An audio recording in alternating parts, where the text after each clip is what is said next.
반갑습니다. 준생입니다. 지난번 문수라이바크 2차 8억 매물 출연이라는 주제로 이야기 드렸습니다. 솔직히 이 영상은 2020년 1월 11일에 촬영을 했습니다. 요즘 같은 시기에는 제가 언급하는 집값이 전부 과거의 역사 속으로 사라져 버리기 때문에 영상을 올리면서도 뒤처질까봐 걱정은 됩니다. 평일에는 직장 때문에 촬영이 어렵기 때문에 주말 단 하루만 촬영과 편집을 하기 때문에 제 영상이 다소 미흡하다는 점 저도 잘 알고 있습니다. 하지만 앞으로 더욱더 노력해서 꾸준히 발전할 수 있도록 구독자님들께 양해를 구하고, 그리고 항상 시청해주셔서 감사합니다. 주로 제 영상에 대한 피드백은 제가 주로 활동하고 있는 울산 최대의 부동산 카페인 울산 부동산 재테크 카페 회원들로부터 받고 있습니다. 항상 따끔한 질책과 충고 겸허히 수용하고 있습니다. 그렇기 때문에 제 게시글에 악플을 다시더라도 별도로 반박은 하지 않고 있습니다. 시간이 흘러가면 자연스럽게 신뢰를 하실 것이기 때문에 앞으로도 제 모습 지켜봐 주시면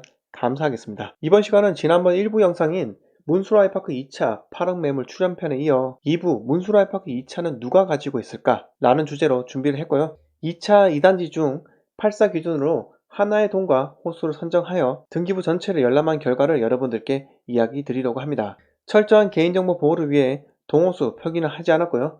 몇 동인지는 숨기기 위해 1층부터 21층까지만 언급하게 됩니다. 참고로 문수라이파크 2차 2단지의 20층 이상 그리고 8사 타입 동은 202동, 203동, 206동입니다. 세계동의 호수도 제각각이기 때문에 완벽하게 개인정보가 보호되니 문수라이파크 2차 소유자분들께서는 안심하셔도 됩니다. 화면을 보시면 등기사항 전부증명서 PDF 파일이 보이실 겁니다. 대법원 사이트에서 발급받는데 건수당 700원이고요. 그럼 개인정보를 모두 가린 등기부등본 하나를 보도록 하겠습니다. 먼저 등기부등본에 대해 간단히 설명을 드리자면, 등기부등본은 표제부, 갑구, 을구로 나뉘어지는데 부동산 투자하는 우리는 갑구와 을구를 볼 줄 알아야 합니다. 갑구는 소유권에 관한 사항을 나타내는데 매매, 상속, 증여 등 소유권 이전 변동이 있을 때 기록하게 됩니다. 다음으로 을구는 소유권 이외의 권리에 관한 사항을 나타내는데 주로 집을 사기 위해 대출을 받았을 때 채권 최고액, 근저당권자,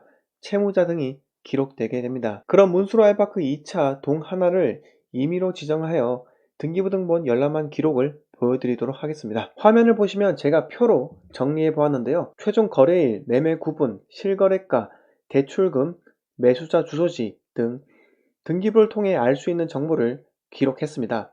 먼저 소유 형태를 살펴보면 21개 호실 중 최초 수분양으로 인한 취득은 14세대이고 일반 매매로 인한 취득은 7세대입니다. 편의상 단위를 세대수로 칭하겠습니다. 비율로 보면 7대3 정도가 되겠는데요. 이 의미는 문수라이파크 2차를 팔고 다른 데로 이주할 만한 대체지가 없다, 곧 정착률이 상당히 높다는 뜻인 것 같습니다. 다음으로 대출 여부입니다. 분양 당시나 지금이나 울산에서는 고가 아파트이기 때문에 대출로 매매한 세대수는 13세대 60%나 됩니다. 그러나 대출받지 않은 세대수는 8세대 약 40% 정도 되는데 이 중 일부는 전세금으로 기존 대출을 다 갚은 경우가 있고 또는 애초부터 전액 현금으로 매수한 세대들도 있었습니다. 문수라이파크 2차는 전세가가 4억 원이 넘기 때문에 대출을 받았다는 것은 소유자가 실거주할 확률이 매우 높다고 봅니다. 실거주가 아니라면 월세 세입자일 가능성이 두 번째이겠죠. 다음으로 매수자 지역, 즉 현재 소유자의 매수 당시 거주지를 살펴보겠습니다. 일단 표를 보면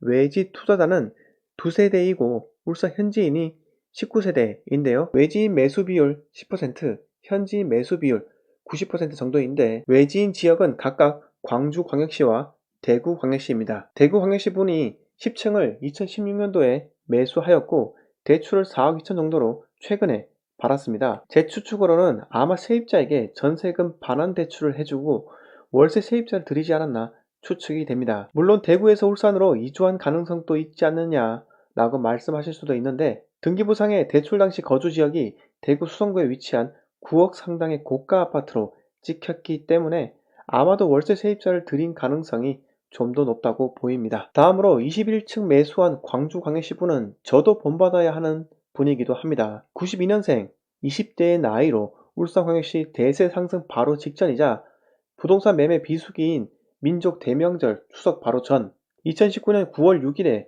5억 7,700에 매수를 하셨습니다. 불과 5, 6개월 만에 호가 8억이 나왔으니 2억 넘게 번 거죠. 양도소득세 감안하면 1억 번 거고요. 아마 제 생각으로는 광주 부동산을 매도한 자금으로 울산으로 넘어온 것이지 않을까 추측이 되고요. 제가 이전 영상에서 부울경 투자자들이 가야 할 곳을 바로 대구 수성구라 말씀을 드렸는데, 그 영상에서 문수로 아이파크 매수한 광주광역시 분처럼 우리도 순환매매를 위해 사이클이 다른 지역으로 가야 한다는 말을 드린 거니 혹시나 못 보신 분들은 찾아보시기 바랍니다. 자, 마지막으로 문수로 아이파크 2차 특정 한계동의 소유자의 나이대를 살펴보겠습니다. 20대는 광주광역시 투자자 1분, 30대는 2명, 40대는 7명, 50대는 11명입니다. 여기서 신기한 점은 최초 수분양자이자 현재도 소유자인 분들의 나이대를 보면 전부 40, 50대라는 것입니다. 물론 분양 당시 30대였던 분들도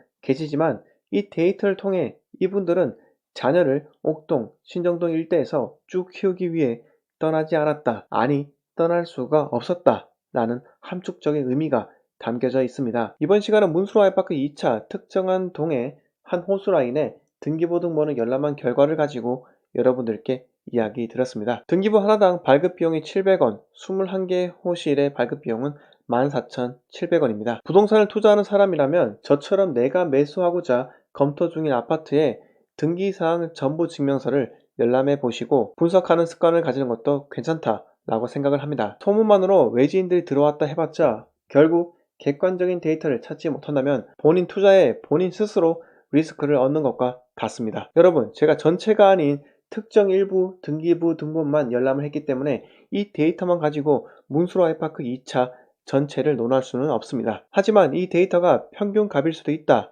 라고 추측은 해볼 수도 있다는 겁니다. 아마 제가 오늘 말씀드린 일부 데이터 중 전체 데이터와 가장 근접하다고 볼 수 있는 항목은 문수로 아이파크 2차는 소유권 보존 등기 당시 최초 수분양자인 사람들이 현재까지도 들고 있을 확률이 매우 높고 앞으로도 매물로 내놓지 않을 확률도 매우 높다라는 겁니다. 마지막으로 이 모든 것을 종합해보면 문수로 아이파크 2차가 최근 급등한 이유는 물량이 대부분 최초 수분양자 것이기 때문에 매물들이 대부분 잠겨있어 부동산 대세 상승기에서도 차익 실현을 위한 공급이 너무나 적기 때문이다 라는 것이 오늘 제 영상의 결론입니다. 자, 이번 시간 내용 여기서 모두 마치도록 하고요.